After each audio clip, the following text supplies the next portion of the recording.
Beep, beep, beep, beep, beep, beep, beep, beep, beep, beep, beep. Jester. Morning, hello, evening, afternoon, wherever the hell you are. Two things of interest today. I don't know whether you saw it a couple of days ago. I hope you have, because it's doing the rounds. A video of these lunatics in schools planning how they're going to take over by insurrection. It has to be seen to be believed. I'll pop a link to the tweet in the doobries, okay? Become a warrior teacher, please. You should see the adverts going up now. And when you sign up, don't use a Gmail. When you send me a message on the website, don't use a Gmail. But do become a warrior teacher. Numbers are growing, so that's fantastic. I'm looking to see and speak to lots of people at our free Q&A meeting at the end of the month. Other than that, Substack, buy me a coffee if you can. And, you know, the usual. And other than that, right, so let's go, because I've got two things. Two interesting things that I think indicate something, and you can decide at the end. So I will say to you now, what do you think these two things indicate? So we'll go through them, and then we'll talk about that. Okay, so here's the first one, which I thought was terribly interesting, is an article that's come from Schools Week. Okay, and the article states, DfE, being the Department for Education, snubs Braverman pledge for new blasphemy guidance. Interesting stuff, right? The Under Fire Home Secretary had promised new advice amid a row over a damaged Quran school pupil suspensions. Now, the Department for Education will not publish new guidance on blasphemy in schools, despite the Home Secretary pledging to do so earlier this week. Suella Braverman said she would work with the DfE to issue new guidance after 4 children at a Wakefield school were suspended when a copy of the Quran was damaged. Police recorded a hate incident, but said no crimes were committed. They're making a list. They're checking it twice. It's so when you grow, they'll know all your vice. Satan Claus is coming to town. That reminds me of that old joke about the disabled devil worshipper. Sold his soul. Oh no, was it with the dyslexic devil worshipper who sold his soul to Santa? That's a terrible joke, isn't it? So the boy who reportedly brought the Islamic text in has high-functioning autism and received death threats over the incident. Why hasn't everybody who made a threat been arrested? Nick Gibbs, school minister, intervened last week saying the threats were totally unacceptable. Oh, were they? Right, okay. Well, it's our weakness that caused it, so there we go. In a column for The Times, Braverman said the education sector and police have a duty to prioritise the physical safety of children over the hurt feelings of adults. What a surprise. Hurty feels getting in the way again. Adding schools do not have to answer to self-appointed community activists. You may have seen it. There was somebody on some meeting or another with these people and capitulating to what they wanted. I don't care what your religion is. I'll tolerate what you believe and you'll tolerate who I am. I'll tolerate who you are and hopefully you'll tolerate what I believe. That's the way the game works, okay? Braverman, who co-founded Michaela Community School in West London, said she would work with the DfE to issue new guidance spelling this out. However, the DfE told Schools Week they do not plan to issue additional guidance on managing blasphemy-related incidents. First off, there is no such thing as a blasphemy-related incident in the UK. You know, if people pile up Bibles and Qurans and every other religious book that there is and burn them in public, it is of no difference to anyone that they do so, even though others may find it grotesquely offensive. Tough. Stop finding reasons to take offence. It's idiotic and anti-intellectual. They said there is a range of existing guidance, such as on behaviour exclusions and the political impartiality, to help schools make decisions on how to meet the needs of their pupils and to manage and resolve concerns and complaints. When asked for clarity, the Home Office pointed us back to the DfE's comment and did not provide further information. Tudor Griffiths, head of Kettlethorpe High School, said about the incident on February the 23rd that the book remained fully intact and that our initial inquiries indicate there was no malicious intent by those involved, but the police recorded a hate crime, so the hate crime statistics can look bigger. However, we made it very clear that their actions did not treat the Quran with the respect it should have. No, what are you talking about? What are you talking about? Tolerance is all you get. So those involved have been suspended. They've suspended these kids. Why? Why? The school met with local Muslim community leaders, local councillors and the police to show the immediate steps we have taken to reinforce the values and behaviours we expect from every member of the school community to ensure that all religions are respected. Absolutely not. Absolutely not. This is absolutely despicable on every level. He said there was no blasphemy law, Gibb, but schools should be promoting fundamental British values of respect for the rule of law, individual liberty, and tolerance of those with different faiths and beliefs. So in one sentence he says we need to respect the Quran, and the other one he says we need to tolerate. Well, which is it? You confused, mad lunatic. Right? Respect is not a British value. How about that? Let's start there. It's tolerance. Respect is a rotten word. Namby-pamby rotten word. All you get is tolerance. That's your lot. I'm not going to respect your religion. Hell is wrong with you? I will respect the richness of stories, the richness of the human story that is hidden in any given religious text, or any text for that matter. I can appreciate the beauty of those stories and what they tell us about ourselves. What I will not respect is anyone who thinks they can enforce that religion on others. That should not be tolerated at all. We must be careful here.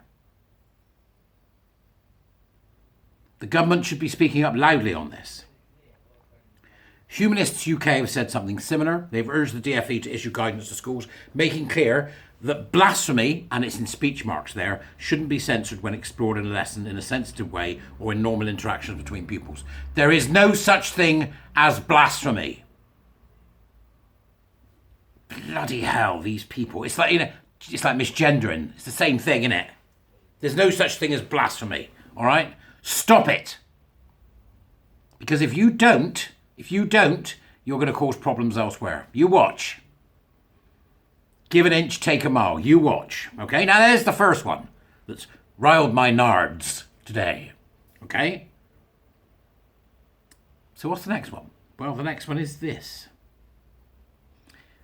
Finally, after years of mithering by women and some men, Ofsted have said something about the sex education lessons going on. And Amanda Spielman, who, myself included, has been written to on numerous occasions and warned about this cultist nonsense from TQ plus nutters and done nothing about it. Nothing. So let's see what she's got to say for herself. Children are being taught sex education lessons that have no basis in any reputable scientific biological explanation, the head of the school's regulator, Ofsted, has warned.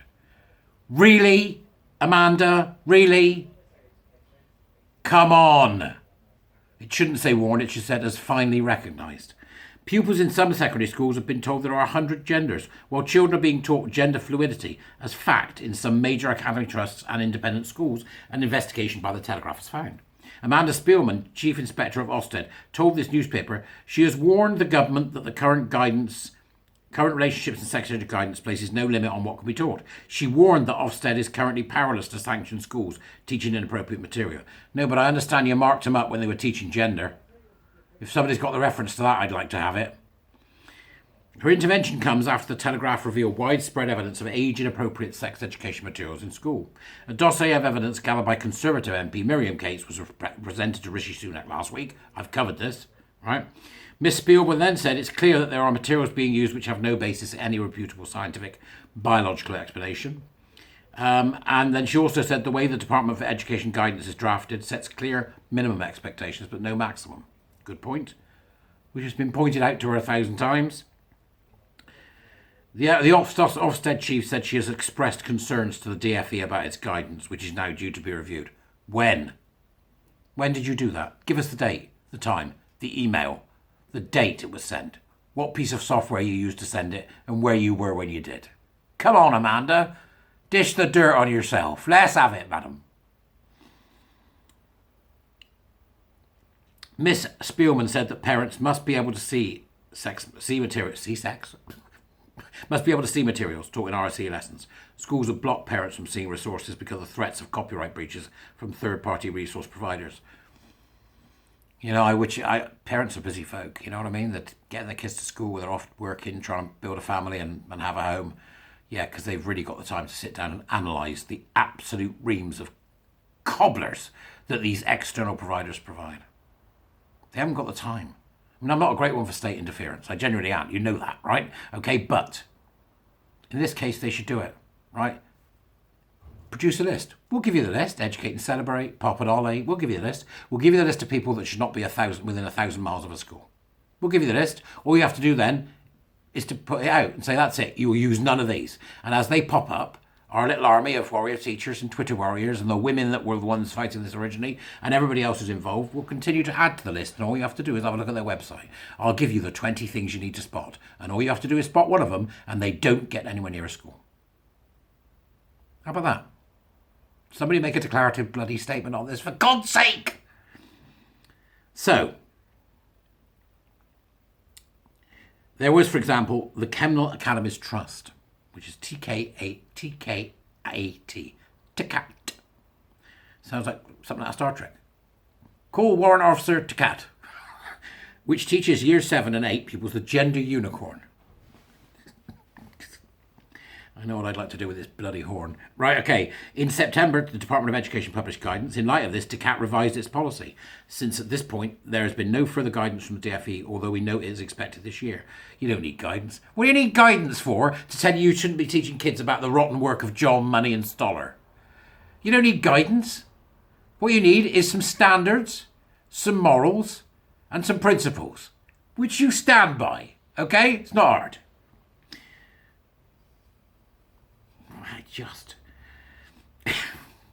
So, any rate, come on, Amanda. What, you're going to say you're just out the paddock? You know, are you? Have you really been doing this for how long? 2 or 3 years? Since we knew this was happening? 4 years? 5 years?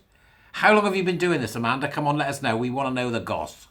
So there we go. Amanda Spielman, Suella Braverman, Blasphemy, and the proselytizing of nonsense to children in schools. But what's interesting is that Ofsted, to me, have proved a blocker to stopping this, not a help. They're saying there's no way that Ofsted can stop it. Of course there is. Sometimes, Amanda, it's better to get forgiveness than it is permission. You should have put it into every person.